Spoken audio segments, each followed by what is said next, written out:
ablade abi mi penye kembo machi TV no eko lebi na waba dwanye to engbe kemishe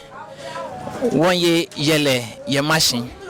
ni washe eko ni sake yele yelie wogbala mi wo chonye ficho ni wana boni yele yelie eshikamo yo ha ewo wonye nu ni wakaba agba saneji Achomi Oko Yartey kwepe ishi agba eji kwepe ni ise ni ji Yartey nje na ewe shini afi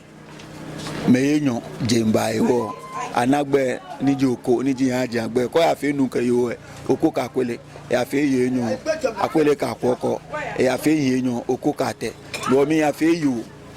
kenu no Achomi Oko yo atako ni na ke oji Haaji ne ni wo yo yele ye shian ne alo sport enu ote ne fe wona ke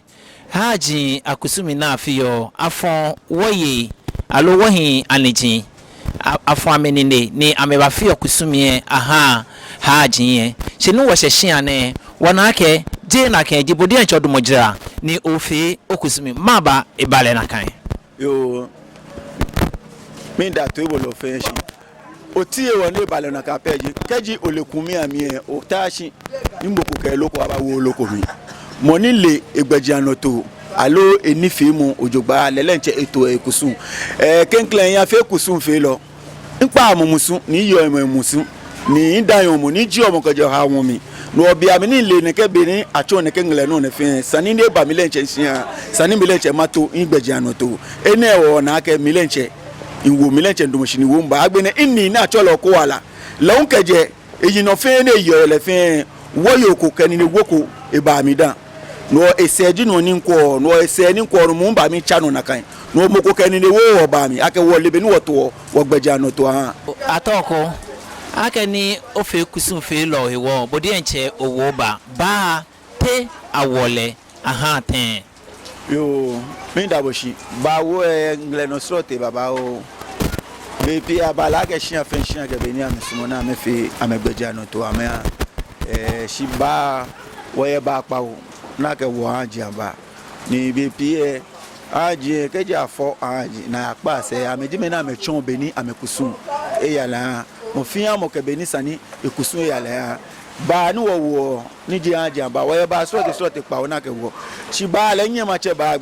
baji agbe aja ke no ni yin ma che baji agbe shian fe shian ke mo fian mo ke be ni ke cho ba gbe ba ko ni ma yin ma che le to mle so lo be ni mo ko ba yan chele nyanya so be ni mo ko ba yan chele fe so lo be ni mo no be pie ba le wo ji oba ke chon kadi ake ba ne ke ba ne ka ba ne ni Haaji aba pa wo na use ke fi ohun be pie engle ko na yan fi onehun enye fi onyuma ke kome enye fi 13 enye fi 14 enye fi 21 no mo fiamo beni meni batobo ngele no na mechombo akochon kejo chono na kapepepe ben yo yake umanye alo no ni amechombo be efe tu enjole ewo bane eye ni chumo poteni echuo aha Haaji ne baji loko ni nkema yue ye hunu ye hihie e important ya de san wala shinemi niji baji ba eyan wa wo wala shinemi fe ke woni ta omu mi fe ba eyan wo aja ke ba ne baji ne no jino ni akecha wo ila no fi an ni gba wo na yo wala shinemi ba ne no ko ba bo to e ko e bible e yue e ke wo ye baji ni emi ni e fa bi eni wo ke fe mi ni wo ke cha wo no ba fe ba ni ojele mi eyan ni ese na mo eyan de sa keji ole skeji ole o ba na ke ba ese na mo jugba jo ba ese na mo jugba ewo Haaji ayeli kusumi ni ayobia ne alo afiobia ne te ebalete ni ebafe kusum ni ayo amro ne yo minda boshi no no woni wona ne ke kusum ne ngle no plete kusum ne je ke jangmene aje shian fe shian ke beni no ne woni amena aja yele shian ekome enyo kete ni ji shije bi kome ke ma che ke je adam yi no ton ni wona ne ke afobi enyo afobi ete afobi ejwe sanato amegbeji anoto je mene eje ejekeje Adam you know because Adam be fen dey for Adam fen ko le ba for ke ba for enyo Adam for enyo una kan 22 times de ke solejele lo sa no le age mmoko ne ke nanu ngbonye na for enyo aba chon le shishin no na kan no wa hime ale wo blema bie na me ba amaba yi na kan ngle no pepepe e ke menefo ko mi ro mi ni afonfo enyo sani ya ta ono ni ewo ni mini info enyo ro keji amefo ame na meteta mo na mana no ni krede ewo ni mini amefo enyo keji ame na lenwe no ni yo se ni sani amefe ni to enjole aba ale enyo ni batole se na maba ye keka amefa na kan eta no aboti okumi ami na ketawo na kan gbeja no to we aboti okumi ami ni aketawo na kan yi iwo me bisane akeshi ajin keji ufo ani eji jomo alo eji lomo ajin ke ma kebo eji jomo petenple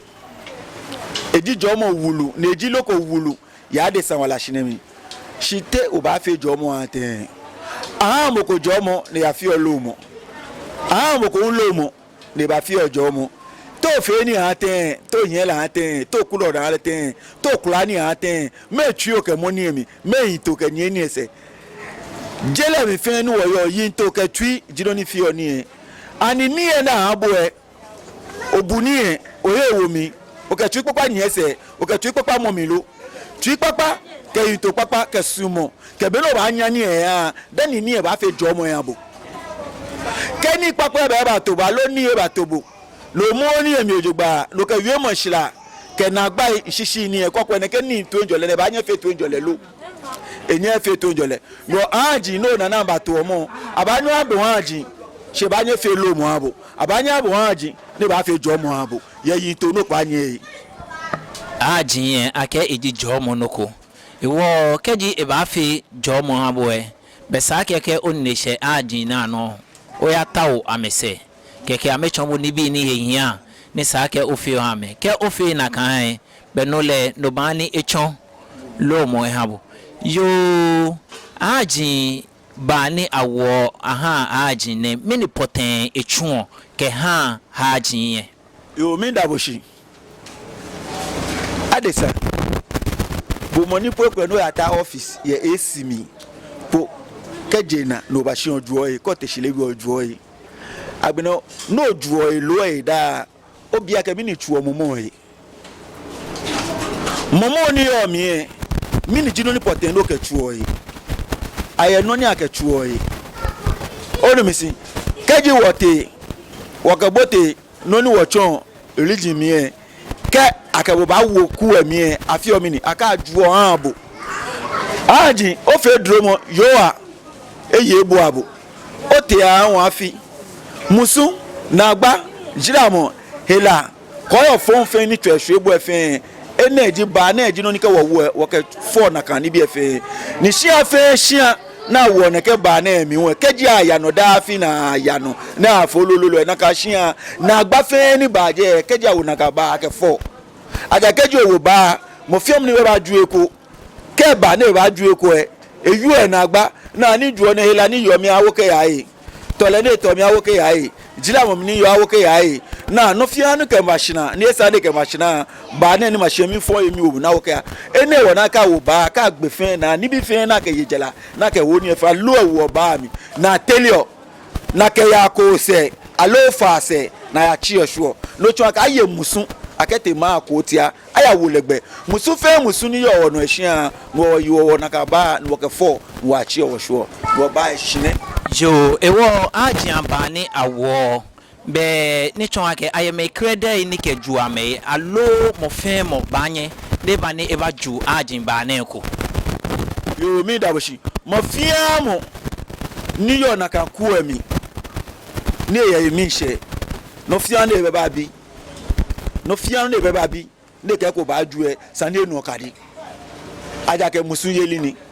tafla je keji ote wo ni eme wo nche ma tepo alo amete yala alo mokogbo ameku e ko mi gbo na amete yala nshi na me hwejo ke ni bi awon amba ka menjula amba wo ba na ba fowo ni mo fia so akeke ni de ba femini alo kaji ate yala na ba shia da na ba bote shia mi den che adaka wo ba po ma sha ba wonu alo aba sun machu kodi na kan mata alo jira mo alo na gba ni nyi ose ke ba kodi na kan nu afemini ahwe ke ase yo nche ewo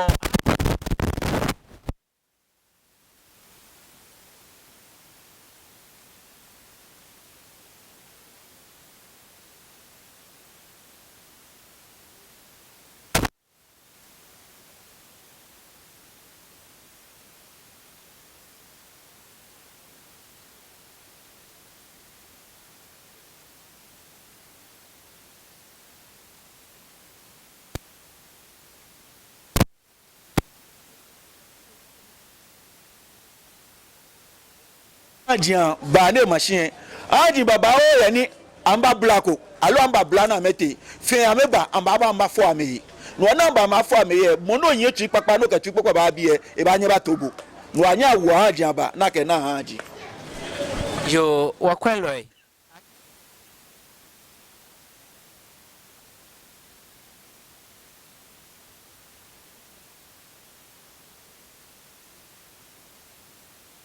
atako me to ma bibo sande eko afataye ye ba wo na se na efe ina keshi ake no ko sa efi oni na shi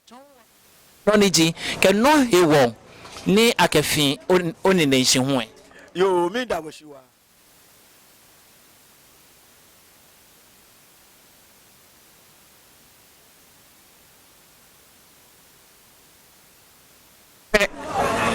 I feel like ding keye ni Haaji to ni choyen ni kebo Haaji wala amegbe o Haaji mo ni na mo amenya me pla mo di ni na mo Haaji no shia so amena ba na me bulo shia no wa feel like ding keye ene chon ake abanya chosebo yemi abanya atebo shia mi abanya babo shia mi no ni kan ni be pie o chola bakle no na ke mo wo ji ake Haaji anye ba anye nweku Haaji anye me ba anye nweku follow ba anye me ke moni ji Haaji ko ni o na kadi poten ke su poten mi na mejo ake mene Haaji ya me shi alo ameje Haaji anseshin alo mene Haaji ni no kadi money no kadi mo na ke kadi o Haaji anseshin ji na ko kadi e yo ye abakle ni afie ne chon ake kadi money ni ewo je me fe keke ni fion na de menye afi si wekume kenye mime amedi me ni fion abakle ni chon ake si amepete Haaji ye pa sese ake awole manke ni mini wo awole manke ni wasande gba mi o ke beni me ko me wole ha ame wo lojogba iwo won ta oni ogbula mi o chon wo polo efe ni ko wo je o machine tv no ni amena ke lele won gba ame to engbe ke mi se yo mi da bo shi mi da ka se le ke to ibo le fe shi no oni wie na ka njimo ko ni nfi oni no acho mi wa iya hia pi mi keke kusun ape ina ke eja njimo ko ni ke mbo hia no fe ni lo gbla ko mi ke wo mbe fia be ni ma na le ma de nchen wie e ko ni bo na kan ji be ni mi ni osumole shi wo ye kusun gbeja no to be ni awo ba ke be na awo nu ba wo e solo ni nu wo un solo aye be na awo nu follow ka wo nu follow e solo be ne yo no wo ba un solo be pie me ni me fe ni le ni ke shina fe na me wo ba fe ka me wo ba amani ba yin osese mi dana me ke nu e ba sure no which is wrong wo esa ake ba osese mi nuwe ayin sese mi kenklen dani ba ni na le o fa ni mi ne wo ha ni nu eyin osese mi kenklen dani ba ni na le no wo ni nu eyin osese mi dani ba ni na le o ka ke owo nu shoka owo mi ni owo ba no mo fia mo ni owo le no to na le sanil na ka mo le ji mo ne ba yin na le mo fia mo ni te shi atruka na fan atakaba ni na la yi enokuni no akeji nu e yesese mi omo ni ba ni na le ba ye enokuni ba shadow le ba ha ni nu e esinko ni mi ni anale shikeji agbena o ke ba wo sese mi omo no chonu ehwe no ba nu eji mo ni mi ni ana no abe nu hewale ni tuoni shi jeba hewale ni tuoni no jeme ona okadi ise se na ni machine ile ni ma fe ni ma twa no ma twa no ma mo fia mo ni yo bie na edu mo hwe ojogba e ba anye kole ni gbe fia be na hye time ni ma ka mi wo sese ne ke nchele nkola kele le nche ya mo le mo ko chusu ake ba tele le ya chusu mo na etu isumu last 3 years mo ko ni jetema na e ba kwa ni na eho na hye bie no de mo le ke ba le mo ba tele ni ekete ni wolele onu mishi no chu ake owo ba bajiye de nche no o cha mo instruct pawo then nu e wale ba mi no o chira mo ni bi instruct no ke fe na kan ni shikaji onani ake ba wo sesi emi kenkele then ake no hwe no nu eye ba no no e wale ni sani ba ake chu ni e nu e sinkle no enye chu ni de ni sani chu ni she no ko wo ba won sani na bajiye ama agboje ke oni agbo na bebe onu senta ake mini awo ba e bi e ko wo nu e ko ni agbo na mini anu e ya koso ko je bi e ya hia baba o ye GaMashie na awo ba ko ni agbo na ko ba nu epu ake awo ba lo se ne ko ni agbo na ton bebe onu ya ake mini awo ba no ayebe na awo ba na ayebe na awo nu no solo nu wo nu solo ba wo e short e mi esa ni baba yin opolo emi ninu ebe ba ni na le sani le ba e ani na nu e ajake lejumo ni acho la ke mini e ba tu ni e mo fi mo no invite ole o program share sani o tashi ne ba fe mini lo chu ake mini o invite le onu mi shi no ne keji slot ni yo nu ke ba wo mi yo nchata oyi wala don yo mengbele trapoten ake wo ba ne okay kama you oti poten woni sani awele bia mi ni hunu ejeku ko wo ba ni hunu eje o chelo konklo ke wo mi ajake wo eje na mo keje chele mo onu mi shi wo bia mi ni dun eyepe dun eji mo ni no ni wo chole mlami alo kama you wo gan mi e la kan ni wo cho ye momo mi eje correct wo chole nonchele eje na kan ni san wo chele mlami agbo akele mlami ni eji ni mini epo ni ha shade no leyi no sani beni awo ba ko wo ba ye hunu bia mi pe o chake ni o ke mini la ewo mi ni la ke gbote ni mi solo beni ni esika mu eji ha onu mi no ba fe ba na wo ni hunu eji e ba e dumo engle no no ni kaselo e alo ni lelo e me ni chi oba ni di ba chelo e ame chon mlecho ake time ni sani mini akeche ba no ba wo ni di ajian ba wo e keji no che fe ni na sani maje pa ke ni hunu eje ko e ba eset ni machine ni ko ni keji moko ye ko e ke ebi ni e ko ni mini aja ke me ni ba na ba dumo ba no ame ba ke dun bi amini be efetumo eche na me kpele ki oshi ame humomo epi eni ke hunu eche no chele e ba le benisa no le ne ba bale ni ke ba won suno le ni san le ke ba e ke na ka su e ba no wo ba ye nlecho ni hunu ejeko ko ni shade ni wota wo ni woni ahye no aja ke keji jenjo alo jenna no fia no fio ye gbeke mi ko fie ona yinto papa lo sound mind no nyo ke fio ske hunu nchope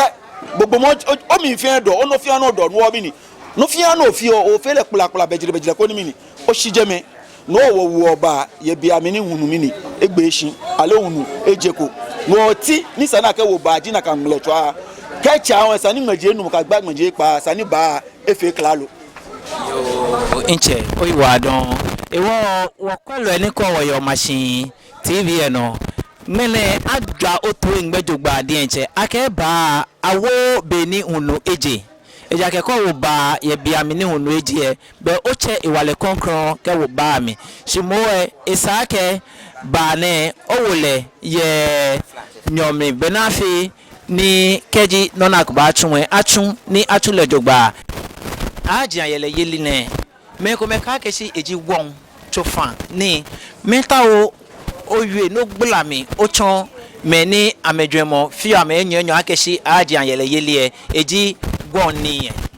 yo gamebu abeko ake emi namo e femini e yeli bo modeke keji o fe loku e ona ni emi ojogba ko ni ke o fe o le be ni mi ni o ba fe lo han aja ile yeli e je ni phone ni aja ke wo shian fe to fan e wo shian ayo wo shian yele jin to fan ayo ame yele no mi no ka ya aja yele ile me oyu ake won ni o ta oko ni esegbe no be ni e ni le ka ayo ake won ni shi oti ni ma yue wa ni ma yue me ni ma yue ni ma fe lo ti ma meji Inyemme Christophe. Inyemme Christophe. Kemake majority of them. Ekome amencha me gbaloye. Na me tashi ame kwa ni ame. Na me chome agbechomo. Shi ame jua me shion bawo. Bo oyo ma emusu. Odayon me. Okpa ma emusu. Ofi okusu ame. Shibu ani kusun bablabo e oke o le nugo shibu o fe eji na gba abo be ncho ake ni eno tai no ke fi oke laka me aja yele eje ni fon fe money mini cho ake efe won ni eni fi e ma she fe mini cho ake efe won iko nshika ya eto nke ma ye birthday imbe right ni your birthday no ake mi ye birthday imbe right ni patale imbe right ake sani ma jun no ake ji mi ye birthday ni wonu yen hia ni kenjue akemene mi da yo ahin aka afiete ahun ni eba ni na mi ne ya chokwa atwako tekwa atwako mi ni afi eba ni na mi hwehwehwe ni mi unje ngboje ni na nu gba yebu ami je nkaple iye nto ke nwo ke yele ni mi yele o ba ke me ke won fe money je won fe money keji obe ko ni onyon fe ka gbe na kan momo aka yin ta omo mi no bote mi ko ni o nano ni yo mi ko ni keji o fe ko no fe lo jogba aja ile je won ni no enye keji aja ile ya fe won ni fe mo pe besani birthday ke party ni wo fi ofe wo ji anini aja ke na won le lo fi han no ke o fe won susuma aja ile le lo na ma fi han no ni won fe won wo susuma teno ni fe le won la ni wo fe we la ni wo fo wo hwe ko gbe wo na nu gbode nche yue ka ko lo fe ko lo ba gbe won ni la hwe mi ni eso echipon no o to enjole ni oli aka fi ne ni nyon yen no ba no hina mo fi amoni fo la no hina keke aja ke la fo le shani san le ji no junu ni nanu wo ke ha blam e ka o jami keche no je ma fo le shan no junu no na keke a she na kan bi e muslims fi oshu ake san mi ni ke be shika po de je ke wo ko be po san de fe mi ni egbe je ni fon fe money ene me fe nu wo fi o ke ba wo le che wo susuma yi no aja ile je ni fon fe money mi pa nye me fai tafra che inye me momombi ekome won che me ekome ke gbalo ekome beni ame yale be pie o e na yu oshi oni e keji mo ko ba to yen de ko che han je la lo pe ni ale bomode no pe ni emi ojogba ale aje ke susumasa ni ayi o keji wa gba ale no agbala fan no wa chon le ni sa pe ototo mo na ni ile me baba o di ka me shina ni afi kusun wa me ni ke bi aka kusun ne besa no fe che e ba ka afi shi na afi je naka amento to manande keji ona loko nklo tu mo ni na ana ye won